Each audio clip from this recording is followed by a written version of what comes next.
Morning superfast मधून घेऊयात काही वेगवान बातम्यांचा आढावा।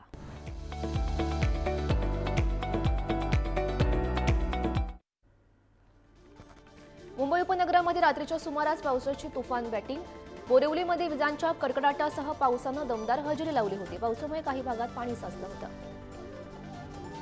ठाण्यामध्ये विजांच्या कडकडाटासह जोरदार पाऊस झाला, त्यामुळे सखल भागामध्ये पावसाचं पाणी साचलेलं होतं। अचानक आलेल्या पावसानं कामावरून घरी परतणाऱ्या नागरिकांची तारांबळ उडाली। तर कल्याण डोंबिवली परिसरात काल पावसानं जोरदार हजेरी लावली। सोसाट्याचा वारा आणि विजांच्या कडकडाटासह पाऊस झाला। नालेसफाई न झाल्यानं रस्त्यावर पाणी साचलेलं होतं।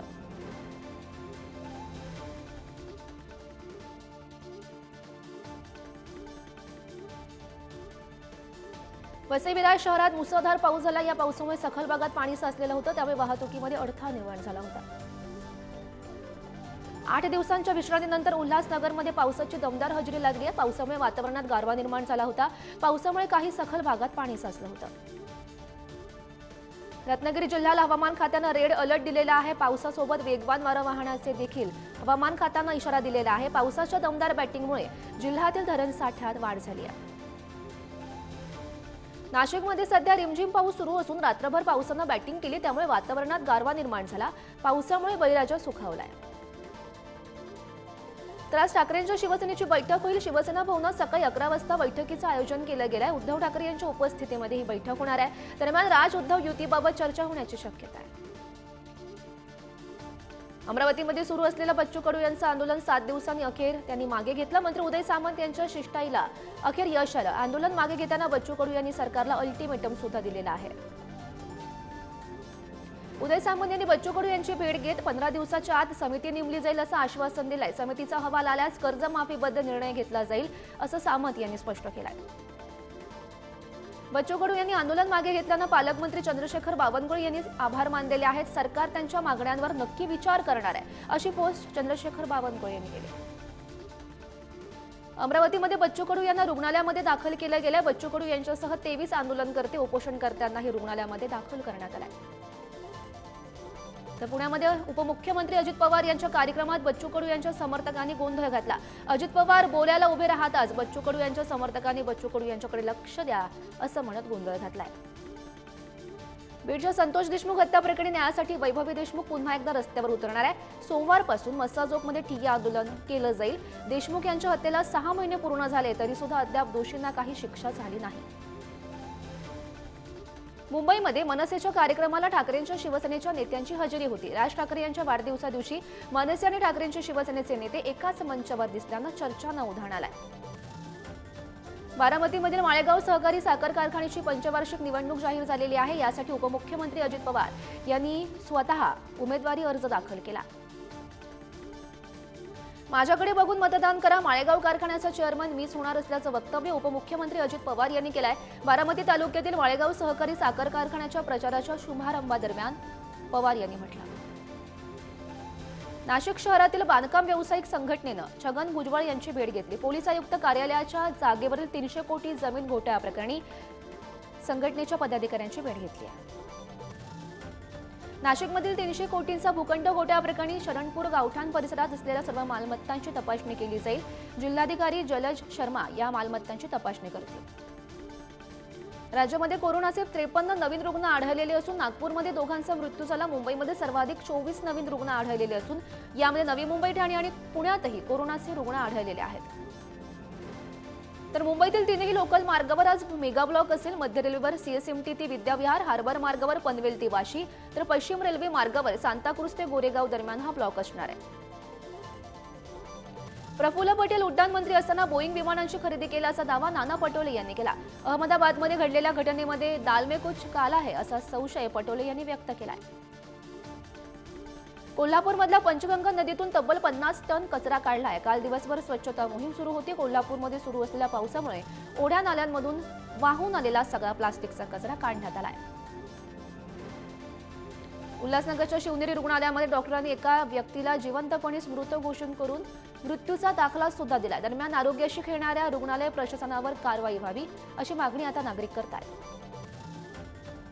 एसटी महामंडळाअंतर्गत 5 प्रादेशिक विभागांची निर्मिती करण्यात आलेली आहे। मुंबई, नाशिक, नागपूर, पुणे आणि अमरावती असे 5 प्रादेशिक विभाग करण्यात आले आहेत। कर्नाटक परिवहन महामंडळ धर्तीवर ही निर्मिती केली गेली आहे। नाशिकमध्ये डिसेंबरमध्ये विश्व मराठी संमेलन होईल। मराठी भाषा मंत्री उदय सामंत यांनी ही घोषणा केली। तर 26 ते 28 डिसेंबर 2025 या कालावधीमध्ये हे संमेलन पार पडेल। पुण्यातील 4 बांगलादेशी नागरिकांना अटक झालेली आहे। लष्करी गुप्तचर विभाग आणि कोंढवा पोलिसांनी ही संयुक्त कारवाई केली आहे। मजूर वसाहतीमधून या 4 बांगलादेशी नागरिकांना अटक झाली आहे। पंढरपूर कॉरिडॉर प्रकल्पासाठी बाधित नागरिकांचं मतदान घेतलं जातंय। प्रशासनाच्या म्हणण्यानुसार बाधित सकारात्मक आहे, मात्र समितीचा अहवाल वेगळा असल्यामुळे नागरिकांचं मतदान घेतलं जात आहे। बुलढाण्यामध्ये नैसर्गिक आपत्ती निर्माण झाल्यास त्यावर मात करण्यास प्रशासन सज्ज झालंय। शासनाकडून लाईफ जॅकेट, बोट यासह 16 प्रकारचे साहित्य वाटप केलं गेलंय। तसेच या साहित्याचं वितरण सुद्धा केलं गेलंय। कल्याण पूर्व लिंक रोडवर पुन्हा एकदा अपघात घडलेला आहे। गाडी डिवायडरवर चढल्यानं अपघात घडला। सुदैवानं यात कोणतीही जीवितहानी नाही, मात्र अनेक ठिकाणी या ठिकाणी अपघात घडल्याचं याआधी झालं होतं। अरबी समुद्राखालील बोगद्यात कालचा भीषण अपघात झाल्याची घटना घडली। सुदैवानं कारच्या दोनही एअरबॅग्स उघडल्या गेल्यामुळे आणि चालकानं सीट बेल्ट लावला असल्यानं गंभीर दुखापत टळली आहे। गोवंडीच्या शिवाजीनगर येथे डंपर गाडीनं 4 जणांना चिरडलं। यात 3 तरुणांचा जागीच मृत्यू झालाय। सध्या एकावर उपचार सुरू आहेत। पैठण MIDC येथील एका केमिकल कंपनीमध्ये मोठा स्फोट घडलेला आहे। स्फोट होऊन दुसऱ्या मजल्यावर आग लागली। आगीत कुठलीही जीवितहानी झाली नसून आग नियंत्रणामध्ये आली आहे। पालघरच्या मेणवणखिंडीच्या उतारावर कंटेनर उलटून अपघात घडला। कंटेनरमधील रसायन रोडवर वाहून धुरामुळे वाहन चालकांमध्ये भीतीचं वातावरण पसरलंय। तर अपघातामुळे मुंबई अहमदाबाद मार्गावर वाहतूक कोंडी झाली आहे। नाशिकच्या चांदवडजवळ ट्रक आणि बोलेरोचा अपघात घडला। या अपघातात 1 ठार तर 8 जखमी झालेले आहेत। तर मुंबई आग्रा महामार्गावर हा अपघात घडलेला आहे। देहू रोड येथील दिलीप मोरिया यांची हत्या झालेली आहे। या प्रकरणी गुजरातमधून सनी सिंग राजपूतला पोलिसांनी अटक केली। तर दिलीपनं प्रेयसीला प्रेमात पडल्याच्या रागातून हत्या केल्याचं सनी यानं सांगितलं। संभाजीनगरच्या खंडाळा खून प्रकरणातील एक धक्कादायक व्हिडिओ सध्या समोर आलाय, ज्यात तरुण चाकू घेऊन जाताना दिसतो तर काही जण दगड मारताना दिसतात। या घटनेतील 7ही आरोपींना पोलिसांनी अटक केली आहे। मनालीमध्ये नागपूरची 12 वर्षीय मुलगी त्रिशा बिजवे हिच्यासोबत अपघात घडला। झीप लायनर तुटल्यानं ती 30 फूट खाली पडली। या तिच्या पायाला मोठी दुखापत झालेली आहे। कुटुंबानं घटनेचा व्हिडिओ शेअर केलाय। मुंबईच्या कोस्टल रोडवर अपघात घडलेला आहे। साऊथ बॉन्ड टनेलमध्ये कार उलटलेली आहे। कोल्हापूरमध्ये अन्न निरीक्षक असलेले विकास सोनवणे हे मंत्रालयात बैठकीसाठी जात असताना हा अपघात घडला। बेळगावमध्ये छोट्या भावानं मोठ्या भावाचा दगडानं ठेचून खून केलाय। मोठ्या भावाची आर्थिक परिस्थिती सुधारल्यानं सहन न झाल्यानं भावानं हा खून केला। तर या प्रकरणी गुन्हा नोंदवण्यात आला। नागपूरमध्ये 2 दुचाकी चोरांना पोलिसांनी अटक केलेली आहे। चोरांकडून 1.5 लाख रुपयांचा मुद्देमाल जप्त झाला। तर आरोपी चोरीच्या पैशातून मौज मजा करतायत। पुणे जिल्ह्याच्या आंबेगाव तालुक्यात मानवी वस्तीवर हल्ला करणारी बिबट्या मादी तसंच तिचा सुमारे 1.5 ते पावणे 2 वर्षाचा नर जातीचा बछडा एका पिंजऱ्यामध्ये जेरबंद करण्यात वन विभागाला यश आलं। अहमदाबाद विमान अपघाताची उच्चस्तरीय आता चौकशी होईल। केंद्र सरकारनं याबाबत सर्व महत्त्वाच्या खात्यांच्या वरिष्ठ अधिकाऱ्यांची उच्चस्तरीय समिती गठीत केलेली आहे आणि या समितीमध्ये केंद्रीय नागरी विमान वाहतूक विभाग, केंद्रीय गृह विभाग आणि गुजरात सरकारचे वरिष्ठ अधिकारी तसंच समितीमध्ये वायुदल, IB, BCASचे अधिकारी देखील असतील।